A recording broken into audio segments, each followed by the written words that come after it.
ಹಾಸ್ಟೆಲ್ನಲ್ಲಿ ಕಂಪ್ಯೂಟರ್ ಗೇಸಿಗಳು ನಾಪತ್ತೆ ಪ್ರಕರಣಕ್ಕೆ ಸಂಬಂಧಪಟ್ಟಂತೆ ಟಿವಿ9 ವರದಿ ಬೆನ್ನಲ್ಲೇ ಉಪಲೋಕಾಯುಕ್ತ ಫಣೀಂದ್ರ ಭೇಟಿ ಕೊಟ್ಟಿದ್ದು ಗದಗದಲ್ಲಿರುವಂತಹ ಮೆಟ್ರಿಕ್ ನಂತರದ ಬಾಲಕರ ವಸತಿ ನಿಲಯ. ಇಲ್ಲಿ ಕಂಪ್ಯೂಟರ್ ಇರಲಿಲ್ಲ, ಎಸಿಗಳೆಲ್ಲವೂ ಕೂಡ ನಾಪತ್ತೆಯಾಗಿತ್ತು. ಹಾಸ್ಟೆಲ್ನಲ್ಲಿನ ಅಧ್ವಾನ ಕಂಡು ಉಪಲೋಕಾಯುಕ್ತರು ಕರ್ಮಾದ್ರು. ತಿಗಣೆ ಅವ್ಯವಸ್ಥೆಗಳನ್ನು ಕಂಡು ಕೆಟ್ಟ ಹಾಸ್ಟೆಲ್ ಅಂತ ಹೇಳಿ ಆಕ್ರೋಶವನ್ನು ವ್ಯಕ್ತಪಡಿಸಿದ್ರು. ಸಮಾಜ ಕಲ್ಯಾಣ ಇಲಾಖೆ ಡಿಡಿ ಅಧಿಕಾರಿಗಳಿಗೆ ತೀವ್ರ ತರಾಟೆ ತೆಗೆದುಕೊಂಡ್ರು. ನಿಮ್ಮ ಮನೆಯಲ್ಲೂ ಹೀಗೆ ಇರ್ತೀರಾ ಅಂತ ಹೇಳಿ ಫಣೀಂದ್ರ ಕ್ಲಾಸ್ ತೆಗೆದುಕೊಂಡಿದ್ದಾರೆ. ಅಧಿಕಾರಿಗಳನ್ನ ಎತ್ತಂಗಡಿ ಮಾಡುವಂತೆ ಸರ್ಕಾರಕ್ಕೂ ಕೂಡ ಪತ್ರ ಬರೆದಿದ್ದಾರೆ. ಅಧಿಕಾರಿಗಳ ವಿರುದ್ಧ ದೂರು ದಾಖಲಿಸುವುದಾಗಿ ಫಣೀಂದ್ರ ಹೇಳಿಕೆ ಕೊಟ್ಟಿದ್ದಾರೆ.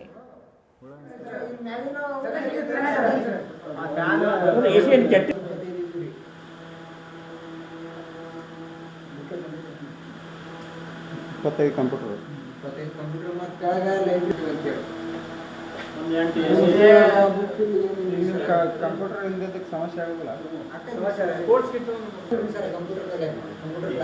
ಇಲ್ಲೇ ಕಲಿತಿದ್ರಿ ಮತ್ತು ಅವ್ರು ಏನು ಸವಲತ್ತು ಮಾಡೋ ಸಂಬಂಧ ಬೇರೆ ಕಡೆ 2,000 9,000 ಕೊಟ್ಟು ಬೇರೆ ಕಡೆ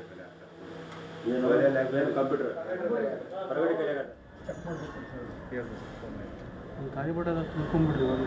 ಒಂದು ಸ್ಯಾಂಪಲ್ ತೊಗೊಂಡ್ಬಿಡ್ತೀವಿ ಸರ್. ನಿಮ್ಮನ್ನೆಲ್ಲ ಕಿತ್ತು ಒಂದು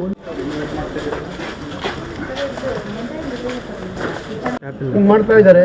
ಕಸರೆ ಇದೆ ನಮ್ಮ ಮನೆಗೆ, ವಾಸನೆ ಕಡಿಯೋಕ್ಕಾಗಲ್ಲ, ನೊಣ ಸೊಳ್ಳೆ ಎಲ್ಲ ಬಂದು ಆರೋಗ್ಯ ಕೆಡುತ್ತೆ ಅಂತಂದು ಕ್ರಮ ತಗೊಳ್ಳಿ ಅಂತಂದು ಒಂದು ಕಂಪ್ಲೇಂಟ್ ಅವ್ರು ಲಾಡ್ಜ್ ಮಾಡಬೇಕಾ? ಮುನ್ಸಿಪಾಲ್ಟಿಗಾರು ಹೇಳಿ ಕ್ಲೀನ್ ಮಾಡಿಸೋಕ್ಕೆ ಅವ್ರಿಗೂ ಅದಾದರೂ ಎಷ್ಟು ರೋಗ ರುಜಿನಗಳು ಬರುತ್ತೆ ಅಂತದ್ರಿಂದ ಸರ್. ಅಪ್ಪ ಯಾರ್ದು ಪ್ರಾಪರ್ಟಿ ಫಸ್ಟ್ ಅವ್ರಿಗೆ ನೋಟಿಸ್ ಕೊಟ್ಟು ಇದನ್ನೆಲ್ಲ ಕ್ಲೀನ್ ಮಾಡ್ಕೊತಾರ ಇಲ್ವಾ ಇಮಿಡಿಯೇಟಾಗಿ ಫೈನ್ ಹಾಕ್ಬೇಕು ಅವ್ರಿಗೆ. ಈ ಥರ ಇಟ್ಕೊಂಡಿರೋದ್ರಿಂದ ಈ ಥರ ಬಾಲಕರ ಒಂದು ಹಾಸ್ಟೆಲ್ಲು ನನ್ನ ಪ್ರಕಾರ ಭಾಳ ವರ್ಸ್ಟ್ ಮೇಂಟೆನೆನ್ಸ್ ಇರ್ತಕ್ಕಂಥ ಹಾಸ್ಟೆಲು ಅಂದರೂ ಕೂಡ ತಪ್ಪಾಗಲಾರ್ದು. ಒಳಗಡೆ ಬಂದು ನೋಡಿದ್ರೆ ನನ್ನ ಕಣ್ಣಿಗೆ ಬಿದ್ದಂಥದ್ದು ಬೇಕಾದಷ್ಟು ಇಲ್ಲಿ ಕಣ್ಣಿಗೆ ಕಾಣ್ತು ತೊಂದರೆಗಳು. ಕಿಟಕಿಗಳು ನೋಡಿದ್ರೆ ಕಿಟಕಿಗಳೇ ಮೆಶ್ ಇಲ್ಲ, ಗಾಜುಗಳೆಲ್ಲ ಒಡೆದಿವೆ, ಕ್ಲೀನ್ಲಿನೆಸ್ ಅಂತೂ ಇಲ್ಲವೇ ಇಲ್ಲ. ಗೋಡೆಗಳೆಲ್ಲ ಡ್ಯಾಂಪಿಂಗ್ ಬಂದಿದೆ. ಮಕ್ಕಳಿಗೆ ಹಾಸಿಗೆ ಹೊದಿಗೆ ಕೊಟ್ಟಿದ್ದರೂ ಕೂಡ ಯೂಸ್ಲೆಸ್ ಆಗಿದೆ. ಯಾಕೆಂತಂದರೆ ಅದಕ್ಕೆ ತಿಗಣೆ ಕಾಟ ಇದಿರೋದ್ರಿಂದ ಎಲ್ಲನೂ ಹೊರಗಡೆ ಇಟ್ಟಿರೋದು ಹಾಸಿಗೆಗಳನ್ನು ಕಂಡುಬರುತ್ತೆ.